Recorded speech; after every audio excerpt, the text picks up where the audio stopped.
अगर सेक्स दर्दनाक हो जाए, जलन की वजह से पेशाब करना दूभर होने लगे, प्राइवेट पार्ट में लगातार खुजली हो, जलन मचे, सूजन आ जाए तो सावधान, आपको एसटीडी हो सकता है। एसटीडी यानी कि सेक्सुअली ट्रांसमिटेड डिजीज, सरल भाषा में कहें तो सेक्स से होने वाली बीमारी। एसटीडी एक इंसान से दूसरे इंसान में बहुत आसानी से फैल सकता है, खासकर उनमें जो अनसेफ सेक्स करते हैं, यानी कॉन्डोम का इस्तेमाल नहीं करते। आज सेहत के इस एपिसोड में डॉक्टर से समझेंगे कि एसटीडी क्या है, ये क्यों होता है, सेक्स के अलावा और किन वजहों से ये फैल सकता है, एसटीडी के कौन से लक्षणों को कतई इग्नोर नहीं करना चाहिए। साथ ही समझेंगे एसटीडी से बचाव और इलाज का तरीका। तो सुनिए। Powered by Sensodyne K. SLS और पैराबेन गॉन, तो का करंट ऑन। What then? इसके पोटेशियम आयंस करें ट्यूब का करंट ऑन, लाइफ का करंट ऑन। एसटीडीज मतलब सेक्सुअली ट्रांसमिटेड डिजीज। ये होते क्या हैं? बेसिकली सेक्सुअली ट्रांसमिटेड डिजीज वो संक्रमण है, वो बीमारियां होती हैं जो असुरक्षित यौन संबंधों के माध्यम से एक व्यक्ति से दूसरे व्यक्ति को फैलती हैं। इसमें वायरस भी होता है, बैक्टीरिया भी होते हैं और कुछ परजीवी इन्फेक्शन भी होते हैं। आम एसटीडीज जो हम जानते हैं उनको नाम है syphilis, gonorrhoea, chlamydia, HPV infection, HIV infection और ट्राइकोमोनियासिस। एसटीडी होने के कारण असुरक्षित यौन संबंध हो सकता है, जिसमें हम बोलते हैं कि बिना कॉन्डम के अगर यौन संबंध बनाए जाए तो संक्रमण का खतरा बढ़ सकता है। एक से अधिक यौन संबंधी अगर आपका हो, कोई पार्टनर आपके एक्सेस हो, उससे भी संक्रमण की जोखिम बढ़ जाती है।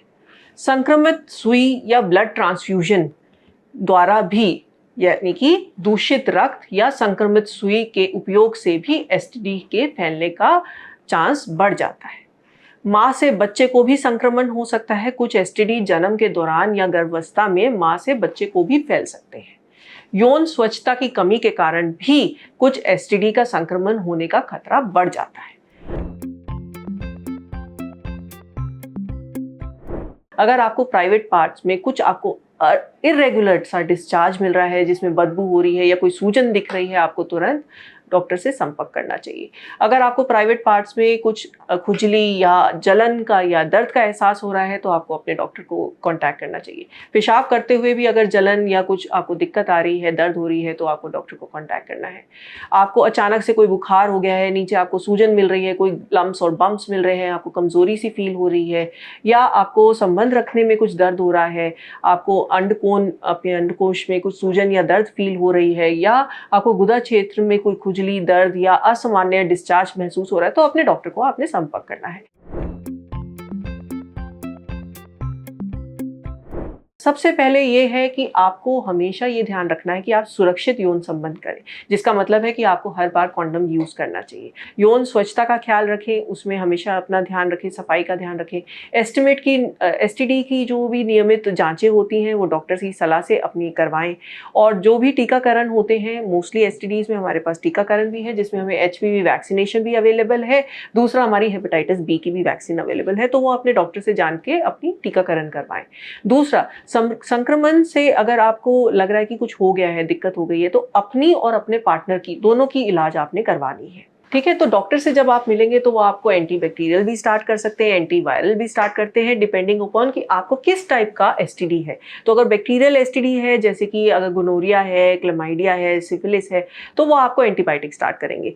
बल्कि अगर उनको लगता है कि नहीं ये हर्पीस है या एचआईवी है, तो वो आपको एंटीवायरल स्टार्ट करेंगे। पर ये दवाइयाँ जो है बिना डॉक्टर के लिखे हुए पत्र पे बिना नहीं यूज करनी, डॉक्टर की सलाह के बिना कोई दवा नहीं लेनी है, क्योंकि अगर आप बिना उसके भी लेंगे तो ये गलत दवा भी आपको समस्या करा सकती है। सो अपने साथी का भी इलाज कराना है आपने, और संक्रमण के दौरान यौन संबंध से बचें, ताकि पूरा इलाज होने पे ही आप सेक्स करें, अदरवाइज नहीं तो आप किसी और को भी इन्फेक्शन स्प्रेड कर सकते हैं।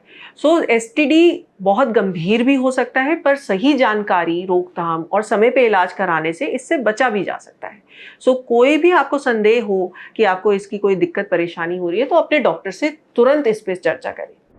देखिए, एसटीडी से बचा जा सकता है, बस जरूरी है कि प्राइवेट पार्ट में दिख रहे किसी भी बदलाव को इग्नोर ना किया जाए। जैसे ही कोई दिक्कत महसूस हो तो तुरंत डॉक्टर से मिला जाए बिना देर किए। अक्सर लोग प्राइवेट पार्ट से जुड़ी दिक्कतें और लक्षणों को इग्नोर करते हैं, किसी से बात नहीं करते, डॉक्टर के पास नहीं जाते हैं, पर यह बहुत बड़ी गलती है। अब बढ़ते हैं सेहत के अगले सेगमेंट की तरफ, तन की बात। सनस्क्रीन लगाते ही आंखों में जलन होने लगती है, आंखें थकी और भारी महसूस होती हैं। डॉक्टर से जानिए ऐसा क्यों होता है और इससे कैसे बचा जाए।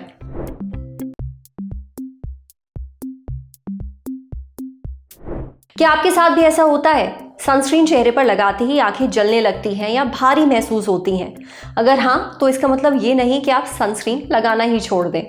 सनस्क्रीन आपकी स्किन को सूरज की हानिकारक किरणों से बचाती है। आपको बस सनस्क्रीन खरीदते और लगाते समय कुछ बातों का ध्यान रखना है। डॉक्टर सिद्धांत महाजन कहते हैं कि कई बार कुछ सनस्क्रीन आंखों में जलन पैदा करने लगती हैं और इनकी 4 मुख्य वजह हैं। पहली वजह, सनस्क्रीन में पाए जाने वाले केमिकल्स। ज्यादातर सनस्क्रीन्स में एवोबेंजोन, ऑक्सीबेंजोन और ऑक्टिनोसेट जैसे केमिकल्स पाए जाते हैं। ये केमिकल्स स्किन को सूरज की हानिकारक यूवी रे से बचाने में मदद करते हैं, मगर कभी कभी सनस्क्रीन लगाते वक्त वो हमारी आंखों में चली जाती है या हम सनस्क्रीन को आंखों के बहुत पास लगा लेते हैं। आंखों के संपर्क में आने से उनमें जलन, चुभन और खुजली शुरू हो जाती है। दूसरी वजह, सनस्क्रीन को सुगंध देने वाले तत्व। अधिकतर सनस्क्रीन में फ्रेग्रेंस डाली जाती है जो उन्हें ज़्यादा आकर्षक बनाती है। ये सुगंध केमिकल्स की तेज गंध को भी छुपा देती है, लेकिन सुगंध देने वाले ये तत्व जलन पैदा करने वाले माने जाते हैं। इनसे आंखों में जलन और चुभन हो सकती है। तीसरी वजह पसीना है। कई बार सनस्क्रीन को स्किन में सही से अब्जॉर्ब होने का समय नहीं मिलता। अब्जॉर्ब होने से पहले ही हम धूप में निकल जाते हैं या एक्सरसाइज करना शुरू कर देते हैं। ऐसे में निकलता है पसीना। फिर जब ये पसीना सनस्क्रीन के साथ मिलकर आंखों में जाता है तो उनमें जलन और खुजली शुरू हो जाती है। कई बार आंखों से आंसू निकलते हैं, आंखें लाल भी पड़ सकती हैं।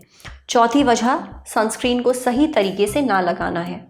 अगर हम लापरवाही से सनस्क्रीन लगा रहे हैं, बस उसे एक काम की तरह जल्दबाजी में निपटा रहे हैं, तो सनस्क्रीन आंखों में जा सकती है और फिर उनमें जलन हो सकती है। अगर सनस्क्रीन लगाने के बाद आंखों में जलन हो तो तुरंत आंखों को ठंडे पानी से साफ करें। आंखों को रगड़े नहीं तो जलन बढ़ सकती है। अगर आंसू निकल रहे हैं तो उन्हें निकलने दें, ये आंखों को साफ करने में मदद करते हैं। अगर जलन ज्यादा हो या धुंधला दिखने लगे तो तुरंत डॉक्टर से मिलें। सनस्क्रीन चुनते वक्त भी सावधानी बरतें। कोई ऐसी सनस्क्रीन खरीदें जो गाढ़ी हो, यानी बहुत वाटरी ना हो, पतली ना हो, बहने वाली ना हो, या फिर आप वाटरप्रूफ सनस्क्रीन इस्तेमाल करें ताकि वो बहकर आंखों में ना जाए। आप मिनरल बेस्ड या फिर हाइपो एलर्जेनिक सनस्क्रीन भी ले सकते हैं। हाइपो एलर्जेनिक सनस्क्रीन किसी भी तरह की एलर्जी का रिस्क घटाती हैं। साथ ही सनस्क्रीन को स्किन में अब्जॉर्ब होने का समय दें और उसे लगाने के बाद तुरंत हाथ धो लें। ध्यान रखें कि सनस्क्रीन को आंखों के एकदम पास ना लगाएं। समझे। अब बारी है सेहत के आखिरी सेगमेंट की, खुराक यानी झक्कासी हेल्थ टिप। गन्ने का जूस तो आपने खूब पिया होगा, पर गन्ना चबाने के फायदे जानते हैं? गर्मियों में गन्ने का जूस तो आप खूब पीते हैं, लेकिन कभी गन्ना चबाया है? आहा, गन्ना चबाने में जो आनंद मिलता है वो गन्ने का जूस पीकर कभी नहीं मिल सकता। वैसे गन्ना चबाने से सिर्फ जीभ को ही नहीं स्वाद मिलता है, पूरे शरीर को फायदा पहुंचता है। कैसे, ये हमें बताया डाइटिशियन अमरीन कुरैशी ने। डाइटिशियन अमरीन कहती हैं कि गन्ना चबाने से शरीर हाइड्रेटेड रहता है। गन्ने के डंठल में 63 से 73% तक पानी होता है। इसमें इलेक्ट्रोलाइट्स भी पाए जाते हैं जैसे कि पोटेशियम, कैल्शियम और सोडियम वगैरह। जब आप गर्मियों के मौसम में गन्ना चबाते हैं तो आपके शरीर में पानी का संतुलन बना रहता है, नर्वस सिस्टम दुरुस्त रहता है, मांसपेशियां ठीक से काम करती हैं और खून का पीएच लेवल मेंटेन रहता है। हेल्दी रहने के लिए खून का पीएच लेवल 7.35 से 7.45 के बीच होना चाहिए। पीएच लेवल एक स्केल है जो बताता है कि कोई चीज कितनी एसिडिक है या फिर कितनी अल्कलाइन। गन्ना चबाने से एनर्जी भी मिलती है। दरअसल इसमें नेचुरल शुगर पाई जाती है जैसे सुक्रोज, ग्लूकोज और फ्रुक्टोज, जो शरीर को तुरंत एनर्जी देती है। गन्ने के रस में एंटीऑक्सीडेंट्स पाए जाते हैं। ये एंटीऑक्सीडेंट्स शरीर के सेल्स को नुकसान से बचाते हैं। सेल हमारे शरीर का बेसिक यूनिट है। शरीर का हर हिस्सा सेल से मिलकर बना है। अगर सेल्स को नुकसान पहुंचता है तो शरीर बीमारियों की चपेट में आने लगता है। वहीं अगर सेल्स मजबूत रहते हैं तो बीमारियों और इन्फेक्शंस का रिस्क कम होता है।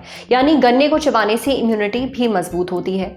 ये पाचन तंत्र के लिए भी बढ़िया होता है। गन्ने में फाइबर पाया जाता है जिससे हाजमा दुरुस्त रहता है और कब्ज की शिकायत नहीं होती।